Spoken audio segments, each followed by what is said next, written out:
దనిక మరోసారి సిద్ధం అంటున్నారు ఏపీ మాజీ ముఖ్యమంత్రి జగన్మోహన్ రెడ్డి. కానీ ఈసారి ప్రతిపక్ష పాత్రలో ప్రజల తరపున ప్రభుత్వాన్ని ప్రశ్నించేందుకు సిద్ధమవుతున్నారు. అయితే ఓడిపోయిన తర్వాత తొలిసారి పులివెందులకు జగన్ రాబోతున్నారు.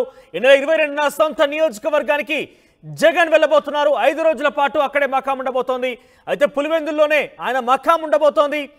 సీమ జిల్లాలో నేతలు కార్యకర్తలతో సమావేశం కాబోతున్నారు.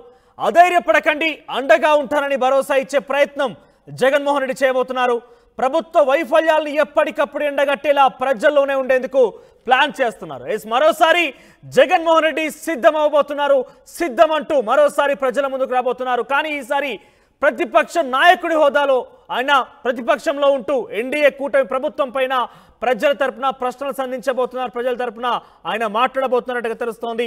సో ఈ నెల 22న ఓడిపోయిన తర్వాత తొలిసారి జగన్మోహన్ రెడ్డి ఆయన సొంత నియోజకవర్గమైనటువంటి పులివెందులు రాబోతున్నారు. 5 రోజుల పాటు అక్కడే మకాం వేయబోతున్నారు. సీమ నాయకులు, కార్యకర్తలు, నేతలతో మాట్లాడబోతున్నారు.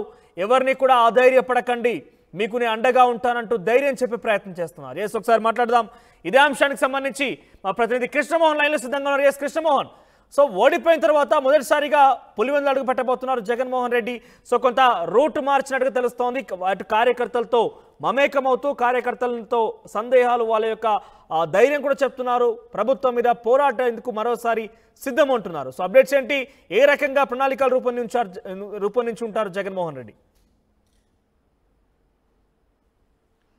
మనోజ్, ఖచ్చితంగా వైఎస్ జగన్మోహన్ రెడ్డి ముఖ్యమంత్రి హోదా పోయిన తర్వాత మాజీ ముఖ్యమంత్రి హోదాలో ఈరోజు 22వ తారీఖున పులివెందులకి వెళ్ళడానికి సిద్ధమవుతున్నారు. పులివెందుల్లో దాదాపుగా 5 రోజుల పాటు పులివెందుల్లో ఉండాలనేది ఆయన ప్రయత్నం చేస్తున్నట్టుగా తెలుస్తుంది. అంటే రాయలసీమ ప్రాంతాల్లో, ప్రధానంగా రాయలసీమలో ఆయన ఎక్కువ హోప్స్ పెట్టుకున్నారు గత ఎన్నికల్లో. కానీ రాయలసీమలో కూడా చివరికి కడప జిల్లాలో కూడా అతనికి ఎదురుదెబ్బ తగిలిన పరిస్థితి మనం చూసాం ఎలక్షన్స్లో.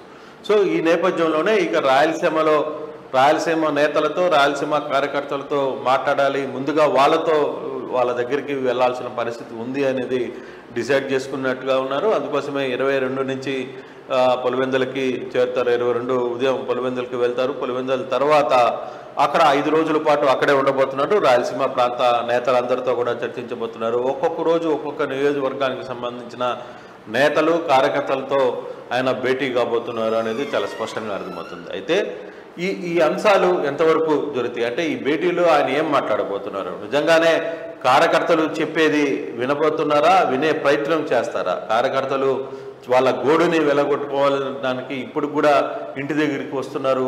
మనం ఉదయం కూడా చూసాం, కొంతమంది కార్యకర్తలు 3 రోజుల నుంచి నేను జగన్ గారిని కలవాలని ఉన్నాను, అయితే నన్ను ఇప్పుడు దాకా కూడా అనుమతించలేదు అని చెప్పి కూడా కొంతమంది కార్యకర్తలు బయట మాట్లాడుతున్న పరిస్థితి. ఇటువంటి నేపథ్యంలో 22 నుంచి పులివెందుల్లో, అందులో ప్రత్యేకంగా రాయలసీమ ప్రాంత నేతలతో మాట్లాడే ప్రయత్నం చేస్తున్నప్పుడు అక్కడున్న పరిస్థితులు ఏంటి, అక్కడ రాయలసీమ నేతలతో ఆయన ఏం మాట్లాడబోతున్నారు, కార్యకర్తల్ని ఏ విధంగా ధైర్యాన్ని నింపబోతున్నారు.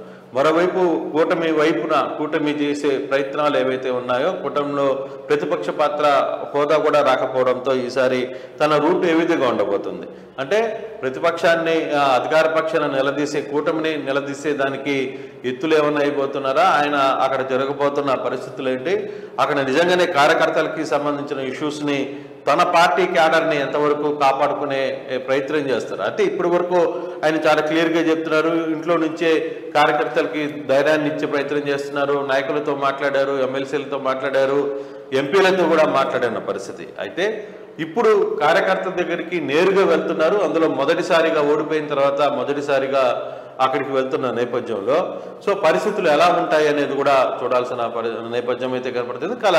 చాలా ఇంట్రెస్టింగ్గానే ఉంది. 22 తర్వాత 22 పులివెందులకి వెళితే అక్కడ రాయలసీమ ప్రాంత ప్రజలు జగన్ని ఎలా రిసీవ్ చేసుకుంటారు, వాళ్ళ బాధలు, వాళ్ళు పడ్డ ఇష్యూస్, అక్కడ నాయకులకి మధ్య, క్యాడర్కి మధ్య, అంటే నాయకుడికి కార్యకర్తకి గ్యాప్ పెరిగిందనేది అందరు ఎమ్మెల్యేలంతా కూడా చెప్తున్న పరిస్థితి. ఎమ్మెల్యేలుగా ఓడిపోయిన వాళ్ళు కూడా మాట్లాడుతున్న పరిస్థితి మనం చూసాం ఇప్పటి వరకు. సో ఈ నేపథ్యంలో ఎలా రియాక్ట్ అవుతారో కూడా చూడాలి. అయితే పులివెందులకి వెళ్ళి 1 రోజుల పాటు ఉండడానికి మాత్రం అక్కడ ప్రజలతో మాట్లాడడానికి ఆయన నేరుగా వెళ్తున్నట్టుగా సమాచారం అయితే వస్తుంది. మనోజ్. కృష్ణమోహన్ 5 రోజుల పాటుగా అక్కడే మకం వేసే రకంగా ప్రణాళికల రూపొందించి తెలుస్తోంది. సో 5 రోజుల పాటు ఎటువంటి కార్యాచరణ ఉండే అవకాశం, ఎందుకంటే ఆయన అటు ముఖ్యమంత్రి పదవినే కాకుండా ప్రతిపక్ష హోదా కూడా కోల్పోయారు ఇన్ఫాక్ట్. సో ఈ నేపథ్యంలో ఈ ఘోర పరాజయాన్ని గురించి ఆ సీమ నాయకులతో కావచ్చు, అక్కడ కార్యకర్తలతో చర్చా కార్యక్రమం ఉండే అవకాశం ఉందా? రివ్యూ లాంటివి జరిగే అవకాశం ఉందా? డెఫినెట్గా ఉంటుంది. ఎందుకంటే ఇంత ఓటమి, ఇంత డిజాస్టర్ డిఫీట్ని జగన్మోహన్ రెడ్డి ఊహించుంటారు, ఆ పార్టీ కూడా ఊహించలేదు. సో ఇంత ఘోర ఓటమి తర్వాత తిరిగి నాయకుల్లో ఏకపరచడం, అయితే ఓట్ పర్సెంట్ మాత్రం 40%, 39.63% ఇంచుమించుగా రావడం, ఆయనకి కొంత అదే చెప్తున్నారు కదా, నాయకులతో కూడా అదే మాట్లాడే ప్రయత్నం అయితే చేస్తున్నారు. మరి కార్యకర్తల్ని ఎలా ఒప్పించగలరు? ఇప్పుడు కార్యకర్తలు కనీసం మేము బయటకు కూడా రాలేకపోతున్నామని చెప్పి సోషల్ మీడియాలో గగ్గోలు పెడుతున్నారు. వాళ్ళందరూ కూడా మేము కలవాలనుకుంటే కలవలేకపోతున్నాం, మా పరిస్థితి బయటికి రాలేని పరిస్థితులు ఉన్నాం, చాలామంది ఊర్లు వదిలి వెళ్ళిపోయారు, కుప్పం నాటి నియోజకవర్గంలో కొంతమంది నాయకులు బయటికి వెళ్ళిపోయారు. సో ఇటువంటి ఎన్ని కూడా వైసీపీ కార్యకర్తలు మాట్లాడుతున్నారు. సో రేపు వెళ్ళిన తర్వాత కార్యకర్తల్ని ముందు తన కార్యకర్తల్ని కాపాడుకునే ప్రయత్నం చేస్తారా? పార్టీ రంగులు రూపురేఖలు మారుతున్నాయి అని వస్తున్న మాటలు, అప్పటికే కొంతమంది ఎమ్మెల్యేలు టచ్లోకి వెళ్ళారనేది కొంత సమాచారం వస్తుంటే దాన్ని వాళ్ళు ఖండిస్తున్నప్పటికీ కూడా, కానీ కొంత డిస్టర్బెన్స్ వస్తున్న పరిస్థితుల్లో దాన్ని పార్టీ క్యాడర్ని ఎలా ముందుకు నిలుపుకోవాలి, ఎలా ముందుకు తీసుకెళ్లాలి అనేది మాత్రం డెఫినెట్గా ఆలోచించుకోవాల్సిందే. ఆ నేపథ్యంలోనే ఒక్కొక్క నియోజకవర్గం పరిధిలో ఉన్న క్యాడర్తో, నాయకులతో, అందరితో కూడా అక్కడ మాట్లాడే ప్రయత్నం చేస్తానని చెప్పి ఆయన చెప్తున్నారు. మరి రాయలసీమ మొత్తం వారం రోజుల్లో కంప్లీట్ చేయాలంటే కుదరదు కాబట్టి ముందు కడప జిల్లాకు సంబంధించిన నేతలతో ఆయన మాట్లాడే ప్రయత్నం చేస్తారు.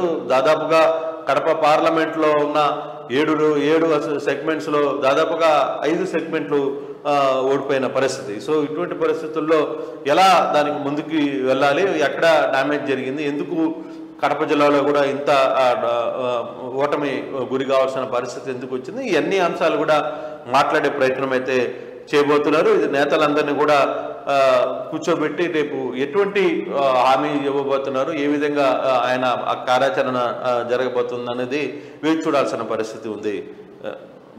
Thank you Krishnamohan, thank you for the updates. Overall గా ఓడిపోయిన తర్వాత ఫర్ ది ఫస్ట్ టైం తిరిగి తన సొంత నియోజకవర్గం పులివెందులు అడుగు పెట్టబోతున్నారు జగన్మోహన్ రెడ్డి.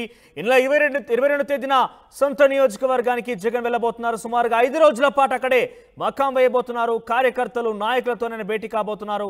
సో ఈసారి ఆయన ప్రతిపక్షంలో ఉన్నారు. ఆయన ముఖ్యమంత్రి పదవి కోల్పోవడం కాకుండా పూర్తిగా ప్రతిపక్ష నాయకుడి హోదా కూడా కోల్పోయారు. కానీ ప్రజల తరపున ఎన్డీఏ కూటమి ప్రభుత్వాన్ని ప్రశ్నిస్తానంటూ సిద్ధమవుతానంటూ కూడా ఆయన చెప్తున్నారు. నాయకులకి, కార్యకర్తలకి అధైర్యపడకండి, నేను మీకు అండగా ఉన్నానంటూ భరోసా ఇచ్చే ప్రయత్నం చేస్తున్నారు. చూద్దాం మరి ఏ రకంగా ఆయన ప్రణాళికలు రూపొందించబోతున్నారు, మరి ఎన్డీఏ కూటమి ప్రభుత్వానికి ఆయన ఏ రకంగా ప్రశ్నించబోతున్నారని మాత్రం చూడాల్సిన అవసరం అయితే ఉంది. కానీ ఒక ఘోర పరాజయాన్ని ఎదుర్కొన్న తర్వాత మొదటిసారి సొంత నియోజకవర్గాలు అడుగు పెట్టబోతున్నారు. మరి కార్యకర్తల, నాయకులతో ఏ రకంగా చర్చించబోతున్నారు, ఏ రకంగా దీన్ని రివ్యూ చేయబోతున్నారు మొత్తం చూడాల్సిన అవసరం అయితే ఉంది.